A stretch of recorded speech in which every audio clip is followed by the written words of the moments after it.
ఢిల్లీ మాజీ సీఎం ఆప్ అధినేత కేజ్రీవాల్ మీడియాతో మాట్లాడుతున్నారు. లైవ్ లో చూద్దాం. केजरीवाल का कुछ नहीं बिगाड़ सके. अब तो एक ही तरीका बचा है मोदी जी केजरीवाल से निपटने का. केजरीवाल का कत्ल करवाना पड़ेगा, केजरीवाल की हत्या करवानी पड़ेगी. उसके अलावा अब केजरीवाल आपसे संभलने वाला नहीं है. अब आपके बस का नहीं है केजरीवाल. आपने सब कुछ करके देख लिया. अब केजरीवाल का कत्ल ही करवाना पड़ेगा. और एक तरीका है, मैं पहले भी बोल चुका, लेकिन वो मोदी जी के बस का नहीं है. मैंने 500 स्कूल बनवाए दिल्ली में, आप 5000 स्कूल बनाओ. मैंने दिल्ली की सड़कें अच्छी करी, आप पूरे देश की सड़कें ठीक कर दो. देखो केजरीवाल को कोई पूछेगा ही नहीं. केजरीवाल ने 200 मोहल्ला क्लिनिक बनाया, 20,000 मोहल्ला क्लिनिक बनाओ. आप तो देश के प्रधानमंत्री हो, अरे अच्छे काम करो ना.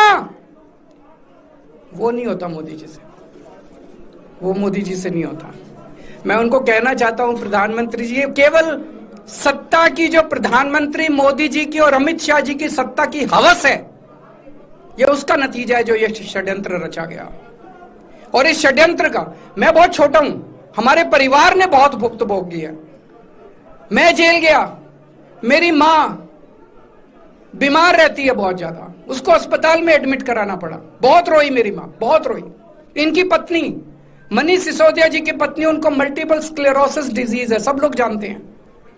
जब सुप्रीम कोर्ट में केस चल रहा था, संजीव खन्ना जी ने कहा कि बहुत गंदी बीमारी है, उनके नीचे का पूरा पोर्शन काम नहीं करता और धीरे धीरे बीमारी बढ़ती जा रही है. हमारे परिवार ने बहुत भुगता है, लेकिन वो इंपॉर्टेंट नहीं है. हम इंपॉर्टेंट नहीं है, हमारा परिवार भी इंपॉर्टेंट नहीं है. लेकिन मोदी जी और अमित शाह जी के षड्यंत्र का खामियाजा जो दिल्ली भुगत रही है, दिल्ली के 3 करोड़ लोग भुगत रहे हैं, उसकी भरपाई कौन करेगा? आज दिल्ली में कहीं चले जाओ, सारी सड़कें टूटी पड़ी हैं, अस्पतालों में दवाइयां मिलनी बंद हो गई हैं, मोहल्ला क्लिनिक बंद किए जा रहे हैं, स्कूलों का बुरा हाल हो रहा है. पूरे दिल्ली में पोल्यूशन इतना ज्यादा कभी दिल्ली की जनता ने नहीं देखा था. यमुना का बहुत बुरा हाल हो गया है. एक चीज बता जो तो दिल्ली में इन्होंने ठीक करी हो. पूरी दिल्ली का बेड़ा गर्क कर दिया. सबसे बड़ा खामियाजा मोदी जी और अमित शाह जी की सत्ता की हवस, उसका सबसे बड़ा खामियाजा दिल्ली के 3 करोड़ लोगों ने भुगता है. दिल्ली के लोगों से जाके पूछो. आज मैं चैलेंज करता हूं मोदी जी को, मोदी जी हिम्मत है दिल्ली में दोबारा चुनाव करा के दिखा दो. 10 से ज्यादा तुम्हारी सीट आ जाए, मैं राजनीति छोड़ दूंगा. तुम्हारी 10 से ज्यादा सीट आ जाए, मैं राजनीति छोड़ दूंगा. दिल्ली की जनता त्रस्त हो चुकी है तुम लोगों से.